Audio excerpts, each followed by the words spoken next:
Anime fans அனைவருக்கும் வணக்கம். இன்னைக்கு நம்ம 10,000 வேர்ல்டு எபிசோட் 310 311 தான் பார்க்க போகிறோம். ஸோ போன எபிசோடில் எங்கே முடிஞ்சிருக்கோம், அந்த ஏன்ஷியன்ட் ஆன்செஸ்டர் வெளியில் வந்திருப்பாரா, அந்த 2 ட்ரெஷருமே பார்த்தீங்கன்னா அவர் தான் சுற்றிக்கிட்டு இருக்கு.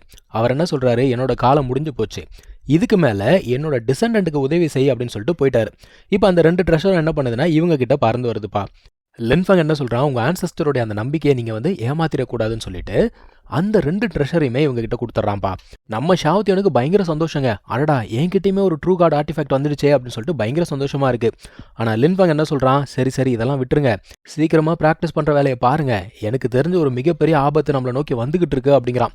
ஓகேன்னு சொல்லிட்டு இவங்க ப்ராக்டிஸ் பண்ண லின்ஃபங்குமே என்ன பண்ணுறான், ஒரு மிகப்பெரிய ஃபர்னஸ் அப்படிங்கிறத உருவாக்கி அதுக்குள்ளே போய் அவனும் ப்ராக்டிஸ் பண்ண ஆரம்பிக்கிறாங்க. அவனை சுற்றி பார்த்தீங்கன்னா ஏகப்பட்ட ஸ்ட்ரேஞ்ச் ஃபயர்ஸ் மாதிரி இருக்குது. அதெல்லாம் நான் கூட ஆரம்பத்தில் நெருப்பு தான் நினச்சேன். ஆனால் அது பார்த்தீங்கன்னா ஒவ்வொரு எலிமெண்ட்ஸ் ஆமாம். இந்த ஒவ்வொரு எலிமெண்ட்ஸுமே இவன் என்ன பண்ணணும், மாஸ்டர் பண்ணணும். அதை மாஸ்டர் பண்ணால் மட்டும்தான் அவனால் ட்ரூ கார்டாக மாற முடியும். ஆக்சுவலாக இது ரொம்பவுமே கஷ்டமான ஒரு பாதையாமா. நம்முடைய டிராகன் சொல்லுது, இந்த ஒரு பாதையை சூஸ் பண்ணியிருக்கியே, இது ரொம்ப கஷ்டமான பாதை இல்லையா அப்படிங்கிற மாதிரி இது கேட்குது. இவன் என்ன சொல்கிறான், இருக்கிறதுலே கஷ்டமான பாதையை நம்ம சூஸ் பண்ணால் மட்டும்தான் மிகப்பெரிய ஒரு ஆளாக வர முடியும் அப்படின்னு சொல்கிறான். அதாவது பார்க்குது, பரவாயில்லடா நான் சரியான ஆளை தான் சூஸ் பண்ணியிருக்கேன் அப்படின்னு சொல்லிட்டு இதெல்லாம் எப்படி மாஸ்டர் பண்ணணும் அப்படின்னு சொல்லுதுப்பா. இப்போது நீ ஒவ்வொரு எலிமெண்ட் அப்படிங்கிறத மாஸ்டர் பண்ண அப்படின்னா அந்த அளவுக்கு ஸ்ட்ராங்காக இருக்க முடியாது. இந்த மாதிரி நீ என்ன பண்ணணும் அப்படின்னா நிறைய எலிமெண்ட்ஸை மாஸ்டர் பண்ணணும். ஆனால் ஒவ்வொன்றுத்தையும் நீ கற்றுக்க அதோடைய பவரெல்லாம் உன்னால் பயன்படுத்த முடியும் அப்படிங்கிற மாதிரி சொல்ல ஓகேன்னு சொல்லிட்டு இவனும் ப்ராக்டிஸ் பண்ணுறான். இவனுமே நிறைய சந்தேகங்கள் அப்படிங்கிறத கேட்குறாங்க. நார்மல் காட்னா யார், ட்ரூ காட்னா யார், செலஸ்டியல் காட்னா யாருன்னு சொல்லிட்டு ஏகப்பட்ட சந்தேகங்களை கேட்குறான். அந்த ஒரு டிராகனுமே எல்லாத்துக்குமே விளக்கம் அப்படிங்கிறது சொல்லுது. அது என்னமோ சொல்லிடுச்சு, நமக்கு தான் புரியல, அதனால தான் நானும் சொல்லலை. இந்த பக்கம் நம்ம ஷாவுத்தியனோட அங்கிள் அவன் எங்கே தெரியுமா வந்திருக்கான், இன்னொரு கிளானுக்கு வந்திருக்கான். எதுக்குடானா ஹெல்ப் கேட்டு. இப்போ அந்த ஆள் பார்க்குறான், என்னையா இந்த பக்கம் என்ன விஷயம் அப்படிங்கிற மாதிரி கேட்க, இந்த மாதிரி நீங்கள் தான் எனக்கு உதவி செய்யணும் அப்படிங்கிற மாதிரி அவன் சொல்ல, இவங்க பார்க்குறாங்க, என்னது உதவி செய்யணுமா, எப்பா போன வாட்டி நீ என்ன பண்ண, அந்த கிழவன் எங்கே இருக்கான் அப்படிங்கிறத நீ தான் காட்டி கொடுத்த, அது கொஞ்சம் ஈஸியாக இருந்தது, எல்லாம் ஓகே. ஆனால் 2 கிளானுக்கு நடுவில் வார்னு வச்சுக்கோங்க, அது சாதாரண விஷயம் இல்லை, ஏகப்பட்ட டேமேஜ் வருமே, நான் எதுக்கு உனக்கு உதவி செய்யணும் அப்படின்னு கேட்குறான்ப்பா.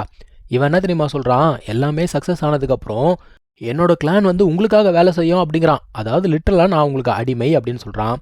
அவர் என்ன சொல்கிறாரு, எல்லாம் சரிதான், உன் கிளானை லீட் பண்ணுற கான்ஃபிடன்ஸ் உங்ககிட்ட இருக்கா அப்படின்னு கேட்குறாரு. அவன் என்ன சொல்கிறான், இல்லை என்னோட ஃபாலோவர்ஸ் கொஞ்சம் பேர் இருக்காங்க, அவங்கள நான் கன்வின்ஸ் பண்ணி என்னை ஃபாலோ பண்ண வைக்கிறேன் அப்படிங்கிறான். அடுத்து இவங்க என்ன கேட்குறாங்க, சரி உன்னோட கிளானில் இப்போ என்ன ரிசோர்ஸ் இருக்குது அதை சொல்லு அப்படின்ன உடனே இவன் என்ன சொல்கிறான், எங்கள் அப்பாவுக்கு அடிபட்டுருக்கு, சரி அவரு விட்டுருங்க, இன்னொரு எல்டர் இருக்காப்புல, அவன் 9th level of void card தான், ஆனால் அப்படின்னு சொல்லிட்டு இருக்கிறான். என்னடா ஆனா அப்படின்னா, இல்லை என்னோட நெஃப்யூ வரும்பொழுது ஒரு மனுஷனை கூட கூப்பிட்டு வந்திருக்கான், அவன் பார்க்கறதுக்கு ட்ரூ கார்டு லெவலில் இருக்கான், ஆனால் விசாரிச்சு பார்க்கும்போது தான் தெரிஞ்சது அவன்கிட்ட ஒரு ட்ரூ கார்டு இன்னரிட்டன்ஸ் இருக்குது, அந்த பவர் வச்சு தான் பக்கி பைபிள் ரொம்ப ஆடிக்கிட்டு இருக்கு, உங்களோட கம்பேர் பண்ணால் அவன்லாம் ஒன்றுமே கிடையாதுங்க அப்படிங்கிற மாதிரி சொல்கிறான். சரி அவனை பற்றி ஃபுல் டீட்டெயிலில் சொல்லு அப்படின்ன உடனே இவனுக்கு தெரிஞ்ச எல்லா இன்ஃபர்மேஷனுமே சொல்கிறாங்க. அவன் எப்படி இருப்பான், அவனோட வயசு எவ்வளோ இருக்கும், அந்த ட்ரூ கார்ட் பப்பர்ஸ் எடுத்து கொடுத்தான்ல அந்த இன்ஃபர்மேஷன் முதற்கொண்டு எல்லாத்தையுமே கக்கிட்டாப்புல. அந்த ஆளுமே பார்த்துட்டு என்ன சொல்கிறான், இன்னொருத்தங்கிட்ட நீ போயிட்டு வா, போய் என்ன அப்படிங்கிறத முதல்ல ஆராய்ச்சி பண்ணிட்டு வா, அது மட்டும் இல்லாமல் இந்த ட்ரூ கார்ட் பப்பட்டை கூட கொண்டு போ அப்படின்னு சொல்லிட்டு ஒரு ட்ரூ கார்ட் பப்பட்டை கொடுக்குறாப்புல. இதை பார்த்தோன்னே இவருக்கு கான்ஃபிடன்ஸ் வந்துச்சு, இதை வச்சு அந்த பையன் எப்படி பிடிக்கிறான் பாரு அப்படின்னு சொல்லிட்டு யோசிக்கிறான். அது மட்டும் இல்லாமல் இந்த ஐஸ் ஃபீனிக்ஸ் கிளான் ஒன்று இருக்குது, அவங்கள கூட கூப்பிட்டு போ, ஏதாவது ஆபத்து வந்தால் உயிரோட தப்பிச்சாவது வர முடியும் அப்படிங்கிற மாதிரி சொல்கிறாப்புல. இங்கே நம்ம மக்கள் எல்லாம் பார்த்தீங்கன்னா ஓரளவுக்கு ப்ராக்டிஸ் பண்ணி முன்னாடி இருந்த ஸ்ட்ரென்த்தை விட இப்போ ஓரளவுக்கு நல்லா ஸ்ட்ராங் ஆகிட்டாங்க. அந்த தாத்தா இந்த ட்ரூ காட் ரெல்ம்னு சொல்லுவாங்க, அந்த அளவுக்கு அவருமே ஸ்ட்ராங் ஆகிட்டாரு. இப்போது இவங்க எல்லாம் எதிர்பார்த்த மாதிரி அந்த கிளான்லேருந்து ஆட்கள் வந்துட்டாங்க.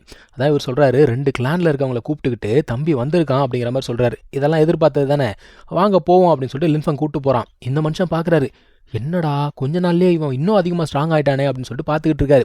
இங்கே பார்த்தீங்கன்னா சபையில எல்லாம் உட்காந்துக்கிட்டு இருக்காங்க, நம்ம ஷாவுத்தியனோட அம்மா உட்காந்துக்கிட்டு இருக்காங்க. ஆக்சுவலாக இந்த ஐஸ் ஃபீனிக்ஸ் கிளான் என்ன வந்திருக்காங்க, அவங்க பொண்ணை தான் நம்ம ஷாவுத்தியனுக்கு நிச்சயதார்த்தம் பண்ணியிருந்தாங்க. இப்போ அந்த நிச்சயத்தை கேன்சல் பண்ணுறதுக்காக வந்திருக்காங்க. ஏன்னா நம்மளால் 6 வருஷத்துக்கு முன்னாடி எஸ்கேப் ஆகிட்டாப்ல, அதனால் அது அப்படியே நின்று போச்சு. ஸோ அதை கேன்சல் பண்ணலாம் அப்படிங்கிற மாதிரி இவங்க வந்திருக்காங்க. ஆக்சுவலாக ஷாவுத்தியன் அம்மாவுமே பார்த்தீங்கன்னா ஐஸ் ஃபீனிக்ஸ் கிளானை சேர்ந்தவங்க போல தெரியுது. அவங்க என்ன சொல்கிறாங்க, இந்த நிச்சயதார்த்தத்தை யார் பண்ணது, அம்மா அப்பா தானே பண்ணி வச்சாரு, அப்போ நியாயப்படி பார்த்தா அவர் தானே கேன்சல் பண்ணணும் அப்படின்ற மாதிரி கேட்குறாங்க. அதனால என்ன சொல்கிறான், எம்மா 9 வருஷத்துக்கு முன்னாடியே அவர் அந்த டிவைன் ரூயின்ஸில் இறந்து போயிட்டார், இப்போதைக்கு நான் தான் நம்ம கிளானை லீட் பண்ணிக்கிட்டு இருக்கேன், அதனால சீக்கிரமாக இதை முடிச்சு விட்டா எல்லாருக்குமே நல்லது அப்படிங்கிற மாதிரி சொல்ல அவங்க அம்மாவுக்கு கோவம் வந்துருச்சு. இப்படி நீங்களாம் சந்தர்ப்பவாதிகளாக இருக்கீங்களாடான்னு சொல்லிட்டு பயங்கரமாக திட்டுறாங்க. அவன் என்ன சொல்கிறான், இங்கே பாருமா, உன் பையனுக்கு சுத்தமாக டேலண்ட் கிடையாது, அந்த மாதிரி ஒரு பையனுக்கு என் பொண்ணை எப்படி நான் கல்யாணம் பண்ணி வைக்க முடியும்?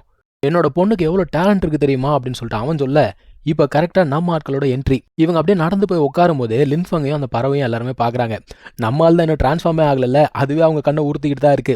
ஸோ ஷாவத்தினோட அப்பா கேட்குறாரு, உனக்கு உண்மையாகவே என்கேஜ்மெண்ட்டை கேன்சல் பண்ணுமா அப்படிங்கிற மாதிரி கேட்குறாரு. அந்த பொண்ணு என்ன சொல்கிறா, ஆமாம் 6 வருஷம் அப்படிங்கிறது கடந்து போச்சு, இவன் இன்னும் டிரான்ஸ்ஃபார்ம் கூட ஆகலை, நல்ல வேலை நான் இவனை கல்யாணம் பண்ணலை அப்படிங்கிற மாதிரி நக்கலாக பேசுகிறா. இன்னொருத்தன் என்ன சொல்கிறான், அட பாவி, நீ இருக்கிற நிலமையில நீ எல்லாம் இந்த பொண்ணுக்கு ஆசைப்படலாமா அப்படிங்கிற மாதிரி அவன் சொல்கிறான். ஆக்சுவலாக நம்ம ஷாவத்தியனுக்கு அந்த பொண்ணை சின்ன வயசுல பிடிக்கும் போல தெரியுது. இருந்தாலுமே அவள் பேசுறதெல்லாம் பார்த்தா இதெல்லாம் சரிப்பட்டு வராது. நான் வந்து ஒரு பாதை நோக்கி போய்கிட்டு இருக்கேன், இதெல்லாம் எனக்கு வேலைக்கு ஆகாது. ஏம்மா உண்மையாகவே நீ வந்து என்கேஜ்மெண்ட்டை கேன்சல் பண்ணுமா அப்படிங்கிற மாதிரி இதுவும் கேட்க, அவள் ரொம்ப நக்கலாக பேசுகிறா. இது என்ன சொல்லுது, இங்கே பாரு, நான் வந்து இந்த டிவைன் பாத்திலே ரொம்ப பெரிய ஆளாகணும் அப்படின்னு சொல்லிட்டு பார்க்குறேன், நீ எல்லாம் எனக்கு சுத்தமாக சரிப்பட்டு வரமாட்டே அப்படின்னு சொல்லிட்டு மேலே கீழேயும் பார்க்குது அந்த பொண்ணு. அந்த பொண்ணுக்கு சரியான கோவம் வந்துச்சுங்க. அவன் என்ன சொல்கிறான், இங்கே பாரு, நான் வந்து 8th லெவல் ஆஃப் சீல் அப்படிங்கிறத மாஸ்டர் பண்ணியிருக்கேன், சொடுக்கு போகிற சமயத்தில் ஒன்று முடிச்சு விட்ருவோம் பார்த்துக்கோ அப்படிங்கிறா. ஆனால் நம்ம லின்ஃபங் நடுவில் வந்து தடுத்து விட்டுறாங்க. ஆனாலும் நம்ம பறவைக்கு வாய் மட்டும் அடங்கலை. வெறும் 8th லெவல் சீலை வச்சுட்டு ரொம்ப ஆடுறேன் அப்படிங்கிற மாதிரி நக்கலாக பேசுது. அந்த பொண்ணு கூட இருக்க இன்னொருத்தன் அவனுமே வந்து பார்த்தீங்கன்னா ரொம்ப திமிரா பேசுகிறான். டே ஓவரா பேசாதரா, ஒழுங்கு மரியாதை அந்த மேரேஜ் சர்டிஃபிகேட்டை கொடுத்துரு அப்படிங்கிற மாதிரி கேட்குறான். இப்போ நம்ம பறவை என்ன சொல்லுது, இங்கே பாரு, ஏன் எதிர்க்க நின்று பேசுறதுக்குலாம் உனக்கு தகுதி கிடையாது, தேவையில்லாமல் பேசிக்கிட்டு இருக்காது அப்படின்னு சொல்ல, அவன் என்ன தெரியுமா சொல்கிறான், நம்ம 2 பேர் சண்டை போடுவோம், நீ மட்டும் சண்டையில் தோத்துட்டேன்னு வச்சுக்கோ, மேரேஜ் சர்டிஃபிகேட்டை கொடுத்துரு அப்படிங்கிற மாதிரி சொல்ல. ஆனால் ஷாவத்தியன் என்ன சொல்லுது, உன்ன மாதிரி வீக்கான ஆள்கிட்ட சண்டை போகிற என்ன எனக்கு கிடையாதுன்னு சொல்லிட்டு ஸ்ட்ரைட்டாக அவங்க அம்மா கிட்ட போகுது. அம்மா அந்த சர்டிஃபிகேட்டை கொடுத்துருமா அப்படிங்கிற மாதிரி சொல்லுது. அவங்க அம்மா பார்க்குறாங்க, டே உண்மையாகவே கொடுத்துருவா அப்படின்னு கேட்குறாங்க. அது என்ன சொல்லுது, இங்கே பாருமா, நான் வந்து உச்சத்துக்கு போனதுக்கப்புறம் கூட ஒய்ஃப்னு ஒருத்தி இல்லைன்னா என்ன ஆக போகுது, ஒன்றும் பிரச்சனை இல்லை, கொடுத்துரு அப்படிங்கிற மாதிரி சொல்ல, அவங்க அம்மா சொல்கிறாங்க, என் பையன் முன்ன மாதிரி கிடையாது, அவனுக்கு ஒரு பெட்டரான ஆள் தான் தேவை அப்படின்னு சொல்லிட்டு இந்த ஒரு சர்டிஃபிகேட்டை எரிச்சு போட்டுறாங்க. இப்போ நம்ம பறவை சொல்லுது, எல்லாம் முடிஞ்சதில்ல, அடுத்து நம்ம கணக்கை செட்டில் பண்ண வேண்டியது தான். நீ வந்து 6 வருஷத்துக்கு முன்னாடி எனக்கு பண்ணது மிகப்பெரிய துரோகம், வாடா வெளியில் போய் சண்டை போடலாம் அப்படின்னு சொல்லிட்டு வெளில போகிறாங்க சண்டை போகிறதுக்கு. இவனுங்க சண்டை போடுறானுங்களோ இல்லையோ, பெருமை மட்டும் பயங்கரமாக பேசுகிறானுங்க. இந்த மாதிரி இவனால் வந்து தாக்கு பிடிக்க முடியாது, பாருங்க இன்னைக்கு இவன் சாவ போகிறான் அப்படிங்கிற மாதிரிலாம் பேசுகிறாங்க. அந்த பையனுமே என்ன சொல்கிறான்னா, ஒரு சர்வெண்டா நீ என்ன கற்றுக்கிட்ட அப்படிங்கிறத எனக்கு காட்டு அப்படிங்கிறான். என்ன திமிரான வார்த்தை. நம்ம பறவை என்ன தெரியுமா பண்ணுது, அந்த 3 கத்தி இருக்குல்ல, டிவைன் ஸ்வார்டு, 3த்தையும் வெளில எடுத்தது தான். வாய் பொழந்துட்டானுங்க இவனுங்க.